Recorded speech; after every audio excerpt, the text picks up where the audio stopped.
Live from the Cactus Creek at Ibri, he is the king of prime time, Ghana's undisputed entertainment laureate, and still the youngest old man in Ghana. Put your hands together, show some love for the indefatigable KSM. The KSM Show.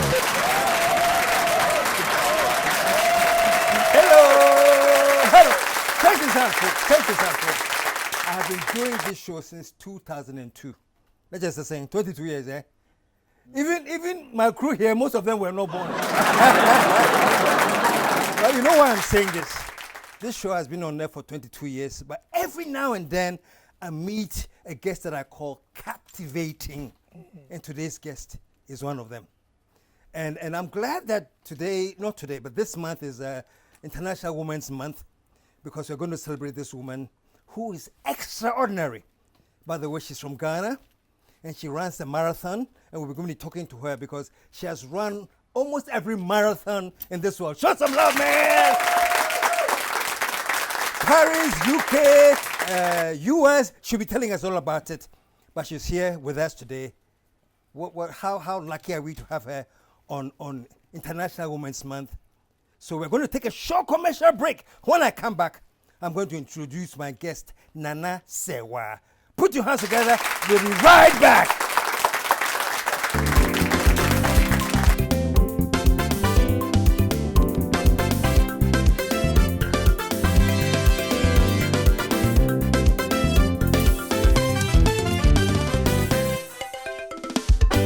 The KSM Show.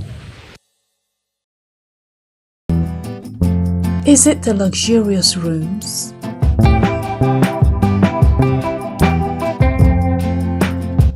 Or the serene green surroundings? Is it the tempting swimming pool?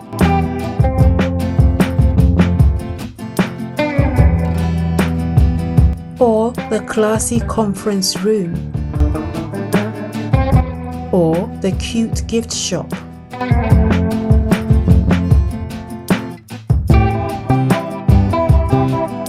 Maybe it's our chef's array of cooking delights. Whichever way, it's all about Cactus Creek. A most respected hotel.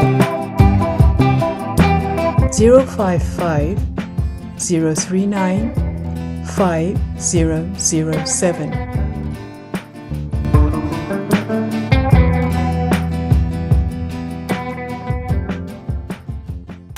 Yes, we're back. And let me introduce my guest. I mentioned her name. Nana Serwaa, welcome again to the show. Good to have you here. Likewise. Thank Fantastic.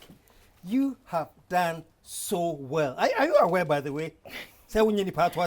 No, not really. Not But thank really? you. But thank you. Wow. She's very, very, very unassuming. You know, this woman, and we're going to be talking a lot about her and her child and everything, but right now, she runs the marathon. They say, aton, I so common in Ghana, you know, everybody's doing something aton. Sing-a-thon, talk-a-thon, sleep-a-thon. And she has so many medals to prove what she's doing, and we'll talk about them all later. But, Nana Serwaa, it is not a usual thing to find a Ghanaian woman running the marathon. Are there any Ghanaian women you've met worldwide who do the marathon? Yes, I have some friends in Chicago. I have some friends in Chicago, New York, who are also Ghanaians, who are also running marathons as well. Okay. Yeah. But this is the intriguing part of the whole thing. She was very, very, very active as an athlete in her childhood. She decided to start running the marathon when she was 43. Give it up, man. 43, she had a child, and it's a very unusual situation to find a Ghanaian woman, 43, no to marathon. So let me ask you, what triggered this? You have always been athletic and everything. What triggered you to, at 43, decide to get into running the marathon? I think it was more of a challenge, when you meet like-minded people in your circle, and they're doing something, you want to at least try it as well and see if you could be able to do it. So I did run my first half marathon in January of 2013. And then I wanted to just do one marathon just to check it off my box that I've done it, to be part of the 1% of the whole world who have actually done it. So I did my first marathon in 2015. I was 45 at the time, and it took off. You were 45 when you did your first marathon? My first full marathon, yes. So what triggers a 45-year-old woman to run the marathon? What were you thinking? What pushed you? People always ask me what got me into running. Yeah. I always say that it was after my divorce. It was after the divorce. You were trying to run it off? I would say that it was after my divorce. I remember listening to a show on NPR, which is a local national public radio in the U.S. And they had a show on there, and they were discussing divorce and good habits and bad habits after people get divorced. And there was the topic they were talking about. Normally, people would either go into debt because they shop a lot to buy things to cover their pain, or people get into athletics. So, and they find some passion, either painting, artist, something. After divorce, just so you can release the stress, So I think I started to just get into the gym. At first it was just going to the gym, trying to get my mind right.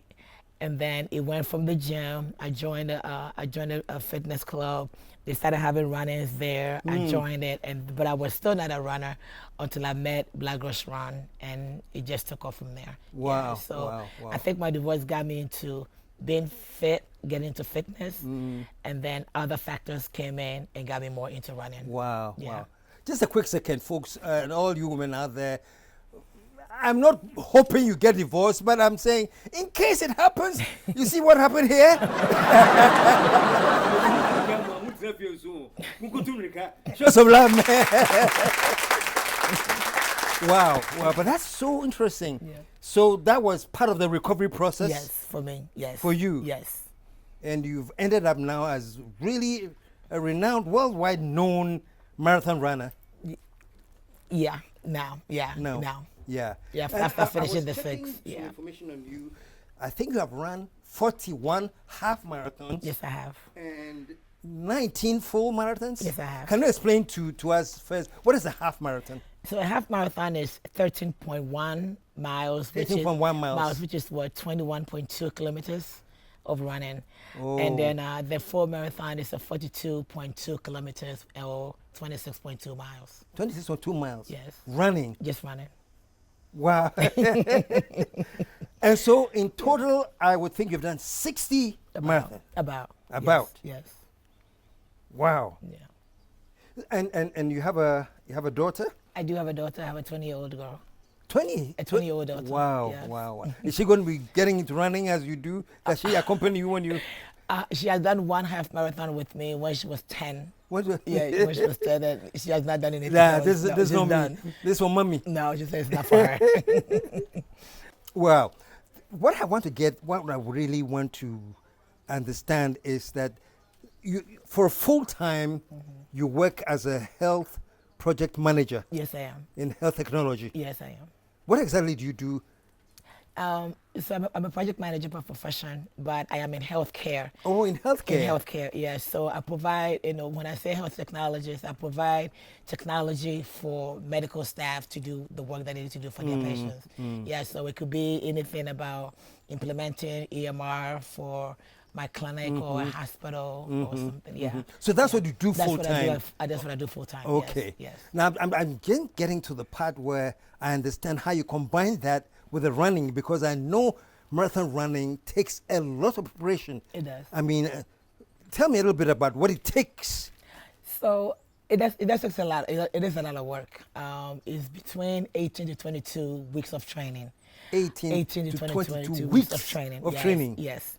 So normally I have a training plan, and I try to fit that into my work, into my life.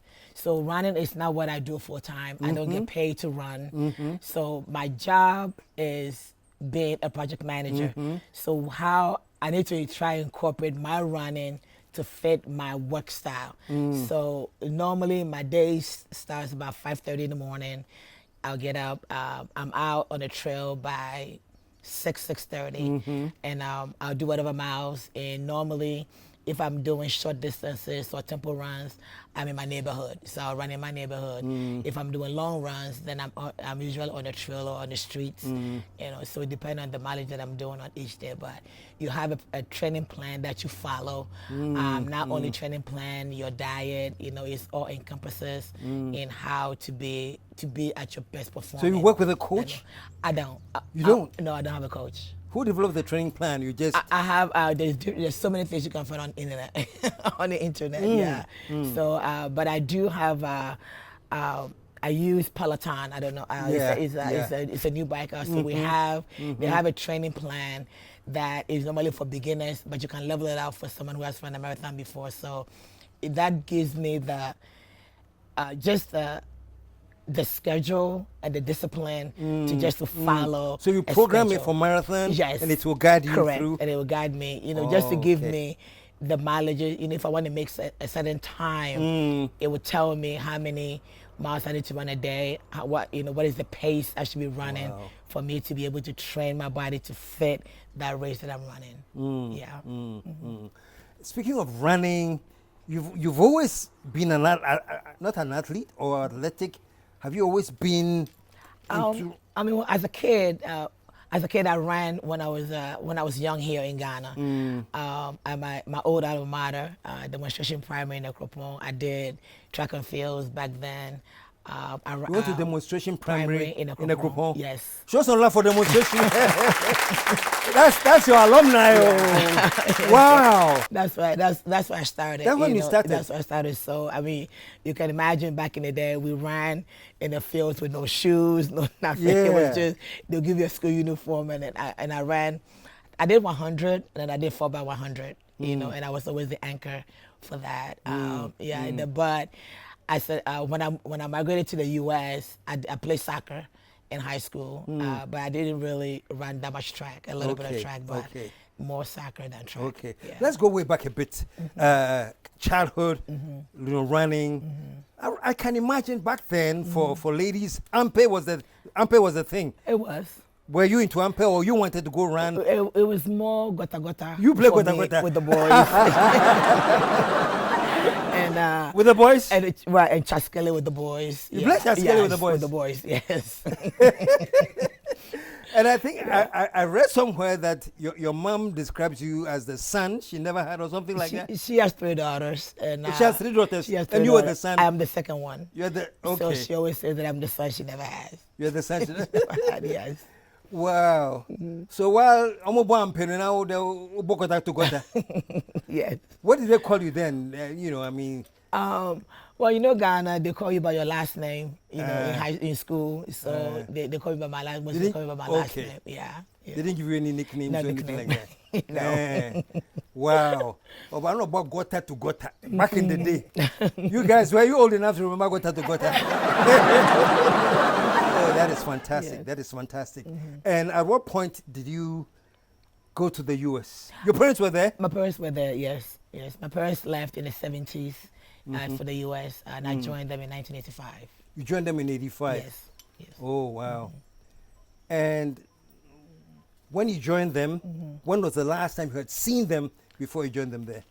Actually, 81, because when my parents left, my dad left when I was about almost 2, and my mother left when I was 2. So pretty much my great grandmother raised me, and my grandmother raised me.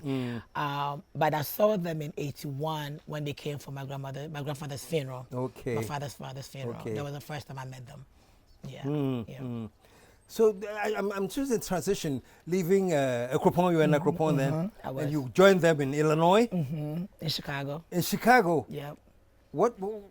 what was the shocks when you? These are my parents. I've never lived in a while. What was the transition like? It was difficult. It was difficult. Yeah. I mean, we had. Just the whole. They were mostly strangers to us. I mean, to me and my sisters. Because at the time there was no way. I mean, now technology has developed, so we have more ways of keeping in contact with people. By the time I remember, my mom would book a call for us, maybe like once a month. Once a month? Yeah, sometimes, sometimes it'd be like 3 months. And then she would book a call, and we have to go to a neighbor's house to actually who had the phone to go and take the call from there. So up until 81, I didn't know them.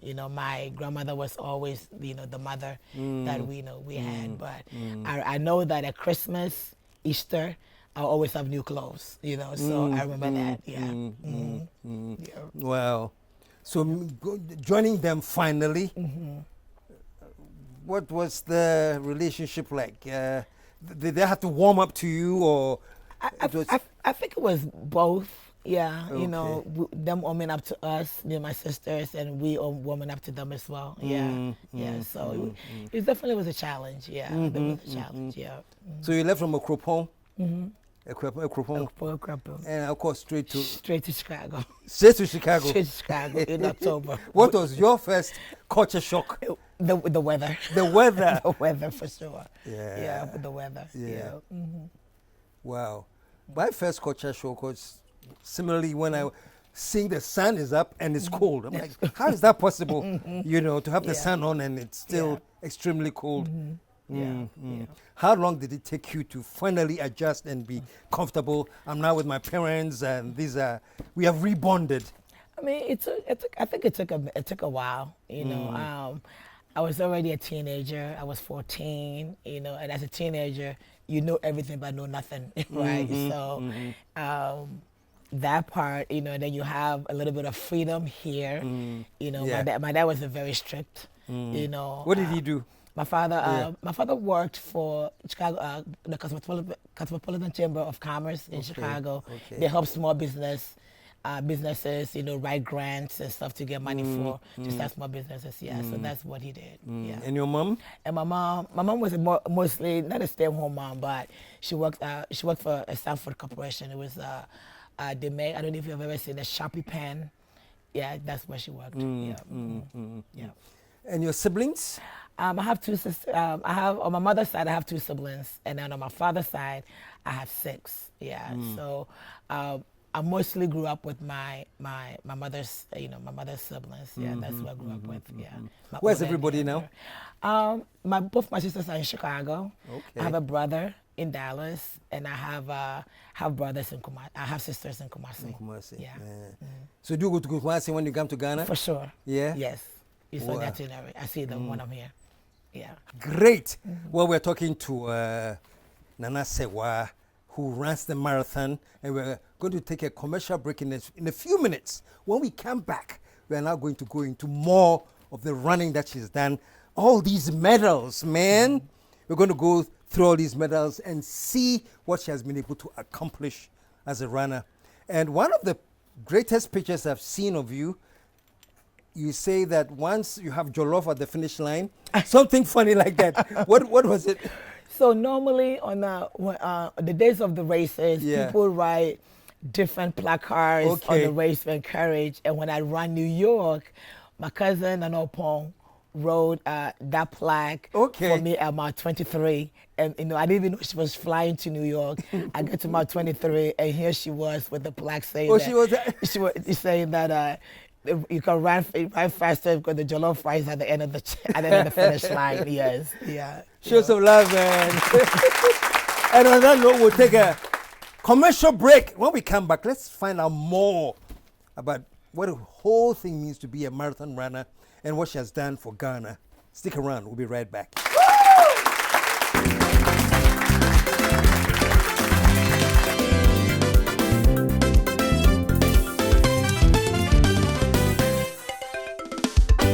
The KSM Show. Is it the luxurious rooms?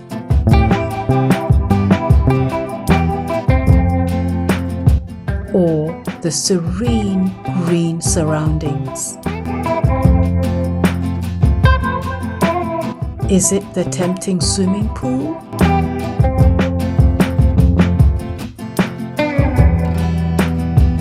Or the classy conference room? Or the cute gift shop?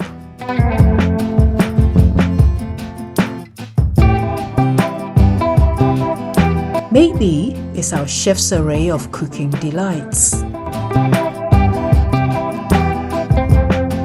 Whichever way, it's all about Cactus Creek. A most respected hotel.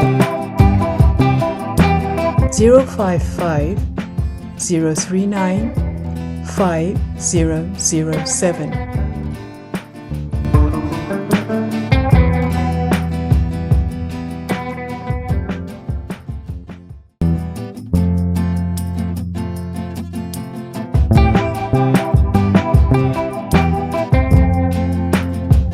Hi, my name is Angela Metal, a massage therapist at Cactus Creek.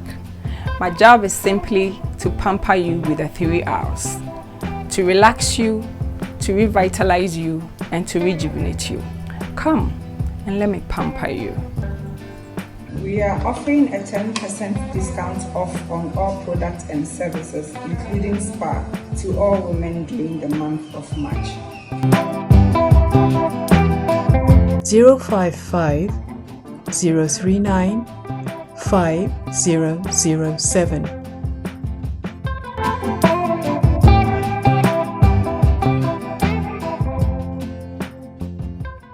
Most of you are loving my jacket. Mr. Sao, I am if rough.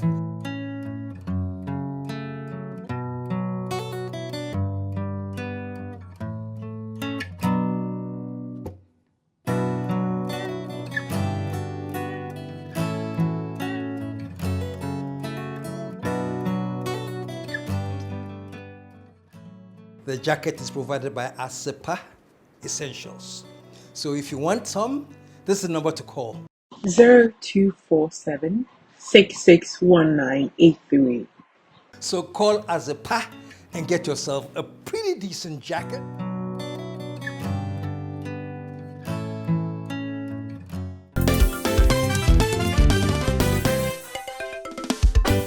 The KSM Show.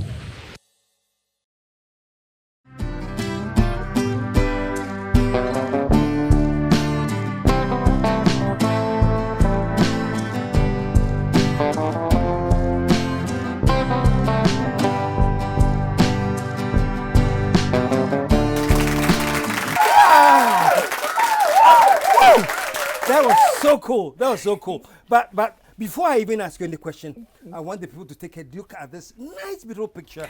Adorable little girl. Mwah. Take a look at this. Do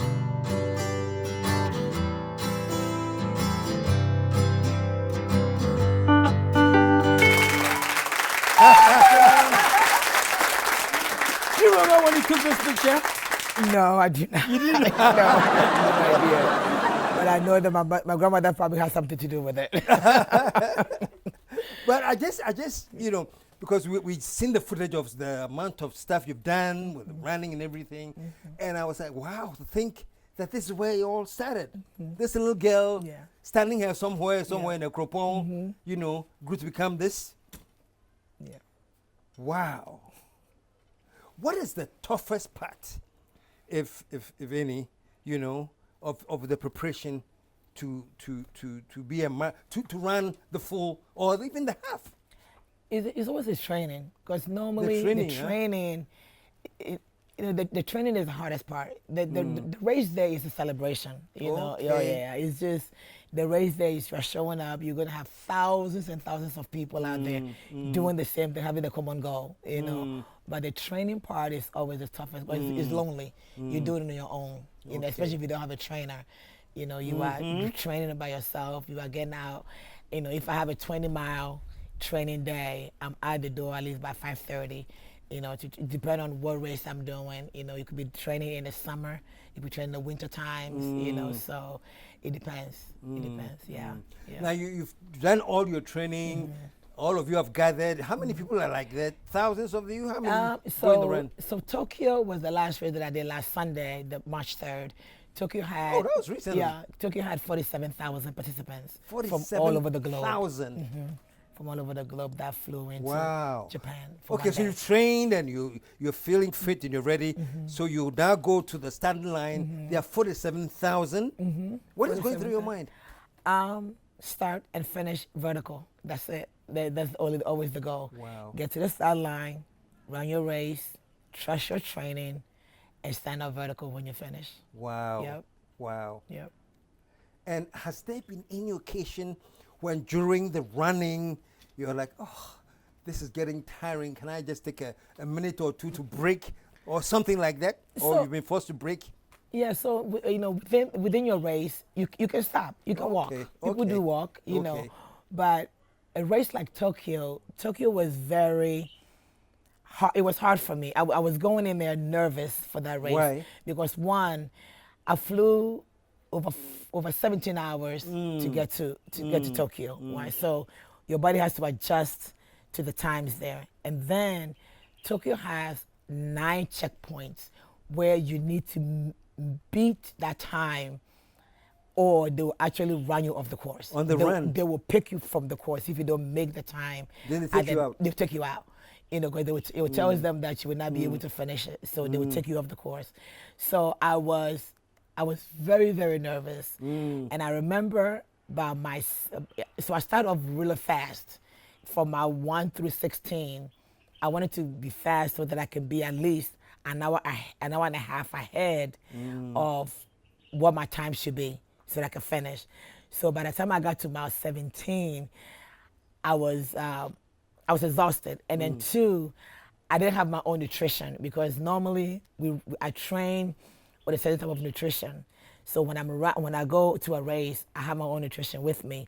But with Tokyo, they don't allow you to bring your own nutrition. They want you to drink. They have to do the nutrition on the course, you know. So your water or your Gatorade have to be what they give you, and I didn't have that to train with in the beginning because I have a certain things that I train with. So that was difficult. So try to take theirs. You know, it just wasn't working really well with my system. But my goal was, I cannot let that beat the time. I wanted to beat each time and each mile marker.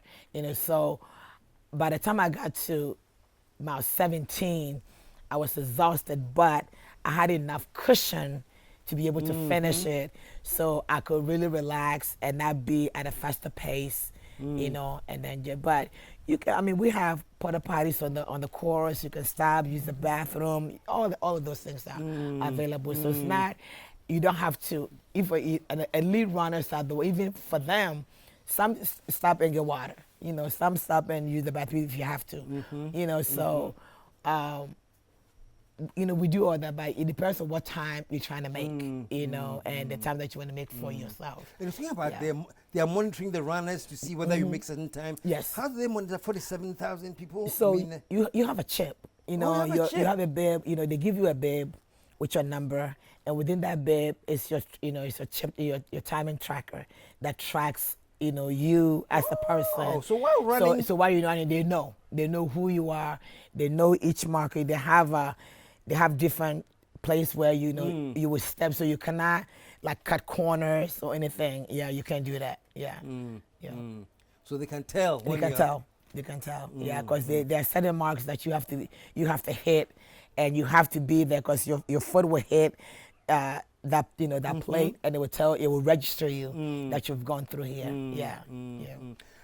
Take us through these amazing medals that you have won, one after the other. Okay. And let's share in your journey. My journey. Yeah. I appreciate this. So this is how the whole quest for the 6 started.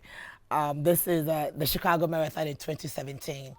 At this time, I had moved to Austin, and I wanted to run a race in my hometown, which is Chicago. So I went to run in Chicago in 2017, and there is when another friend asked me if I was chasing these stars, and I said I didn't even know what it was. So when I got home, I researched it, and I realized that there are multiple countries who have runners participated, but there's nobody from Ghana. So I registered it. So how many countries? There are 6 countries? No, there are more than 6 countries. No, there are multiple. I mean, around the whole world, there are countries who have participated with the, to get this star. But there was nobody from Ghana who has finished it. Right. So I went ahead. So this is Chicago. This was my first star. So I went ahead and registered for the next year's Berlin, which was 2018. So this is Chicago. This is Chicago, Berlin. And this is Berlin. And the World 6 consists of Chicago, Berlin, London, New York, Boston, and Tokyo. That's what encompasses the World 6 majors. So this is London. Oh, this is London. I did London in 2019, April, and then I did New York in November 2019. And I was on track because I wanted to finish all 6 by the age of 50, which was going to be 2021. And then I trained for Tokyo for 2020, and then we all know what happened. The world shut down, so I was not able to run it. And Tokyo shut down completely until 2023 last year. So I put it in for 2024. And then last year I did Boston, which is one of the oldest marathon, 127 years old. So I did Boston last year. And Boston has the oldest? It's the oldest marathon in the world. And then Tokyo was my final to become the first Ghanaian person to accomplish all 6. Wow, that is so impressive. Thank you. So impressive. And you haven't finished. You are looking at... No, I'm looking to do a second round. So I have done Chicago. I have Berlin coming up in September. How old are you now? I'm 53. Wow. And you're planning your second round? I'm planning my second round of Show some love, man. Wow.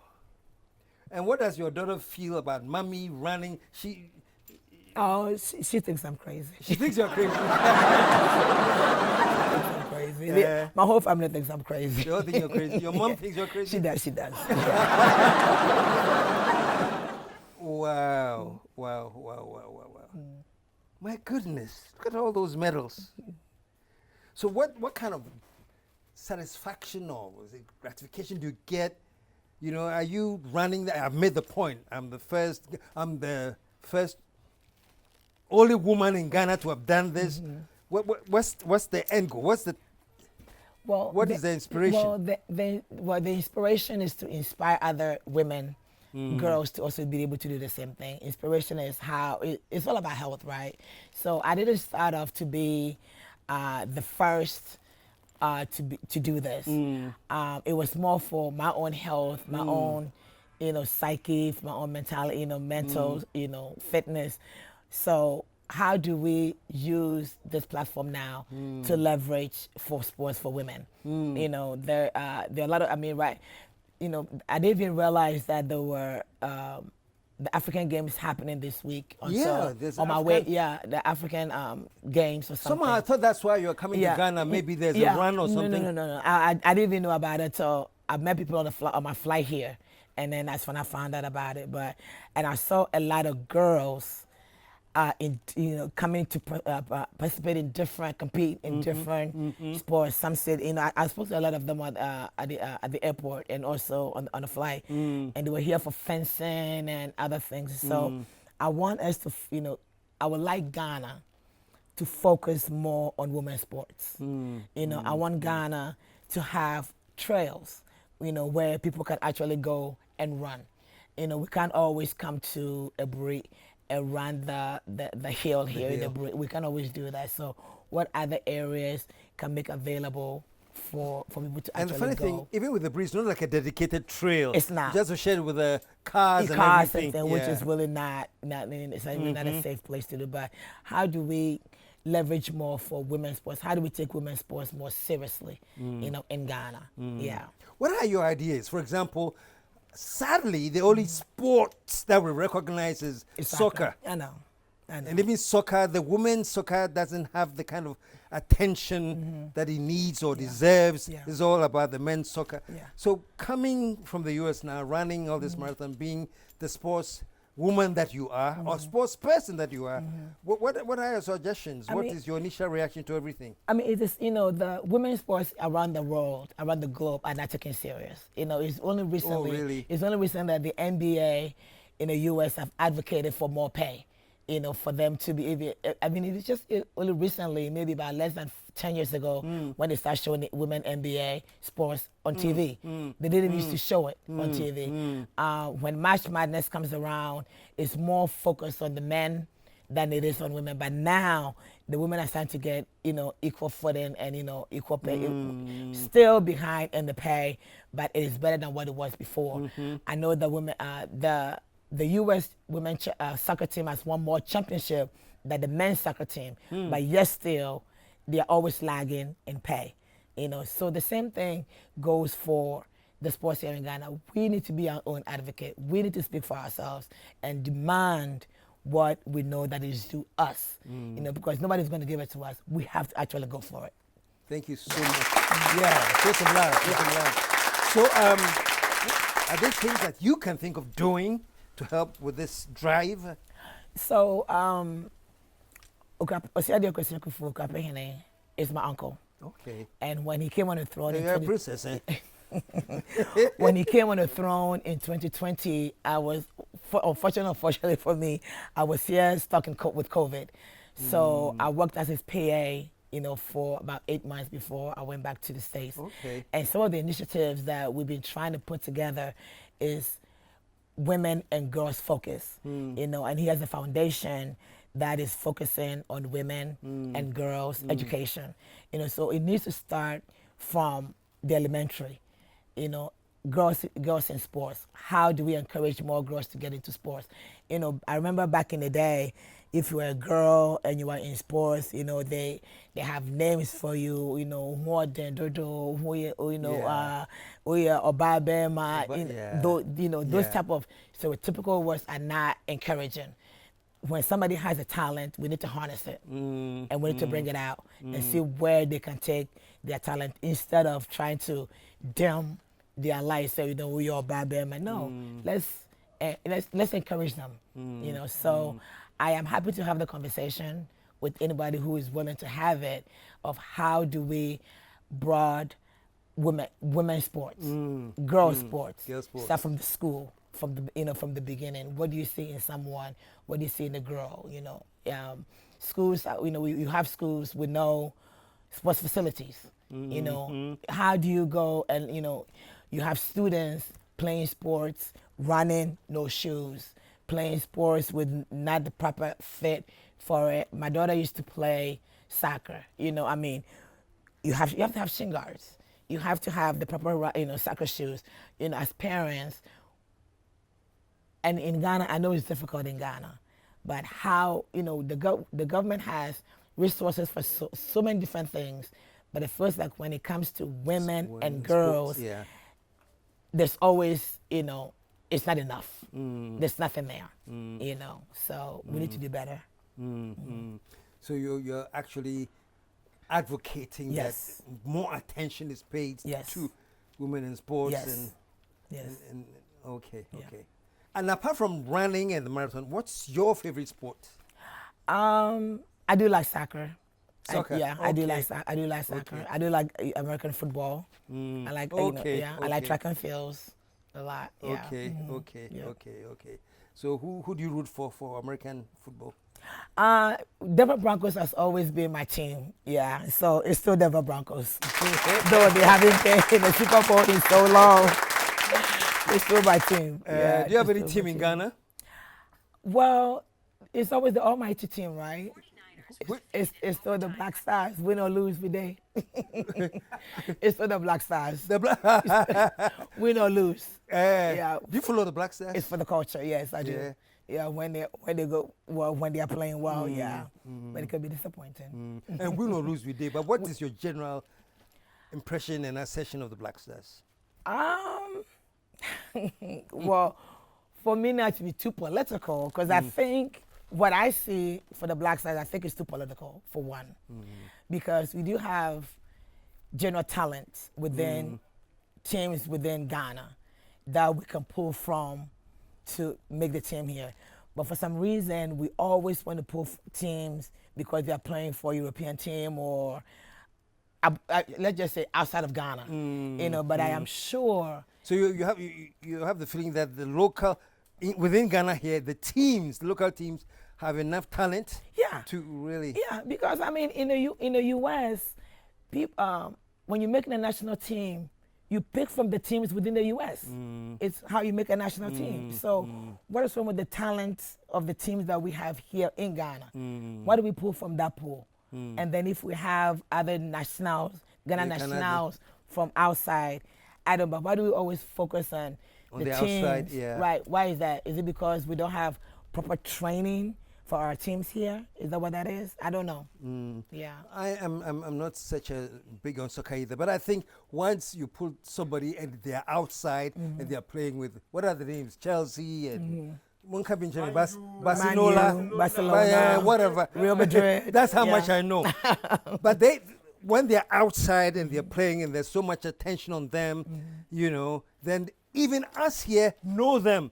That we have some Ghanaians doing great in the UK. Which is so great. So all our attention goes to them Yeah. when we are thinking of a national team, you know.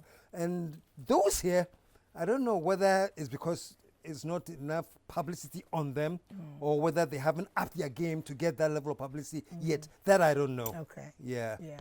Yeah. But I think we can harness our own talent. I like where you're coming from with that. That we should look into our own talent, harness them, and let them represent. Exactly. I agree.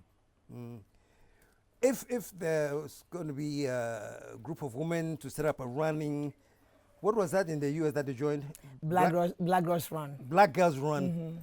We were going to have Ghanaian Girls Run. That'd be wonderful. And they wanted you to be a coach. That'd be wonderful. That'd be wonderful. Yeah. Yeah, that'd be wonderful. I used to be a runner coordinator for Black Girls Run within my community. So I would gather them, you know, on Saturdays and we do a long runs together. Yeah.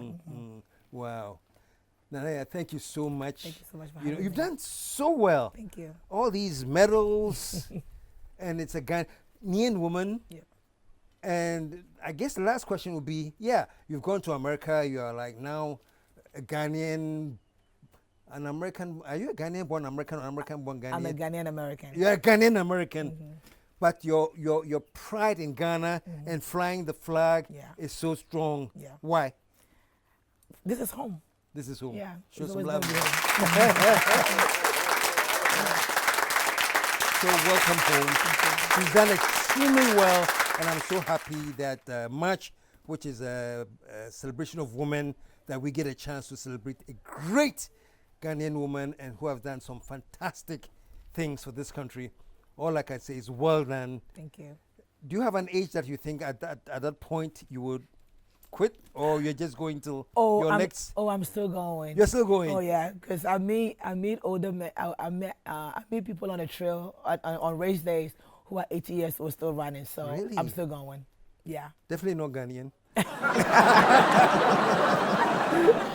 Really? Who are still running? Yes. 80 years. Yes. Still running. Yes. Yeah. Wow. So you are not done yet. I'm not done yet. Okay. No. As long as Alex will carry her, she's going to be in the game. Yeah. Show some love one more time. Nana Serwaa. Thank you so much. Thank you so much for having me. My pleasure. My pleasure. My pleasure. Folks, what else can I say? She has done extremely well. We congratulate her. We thank her for raising that flag. So until we come back again, KSM signing off, as I always do for the last, 22 years or 20, whatever. I've signed off the same way. And my signature tune is that we are out of, let the whole world say, yeah.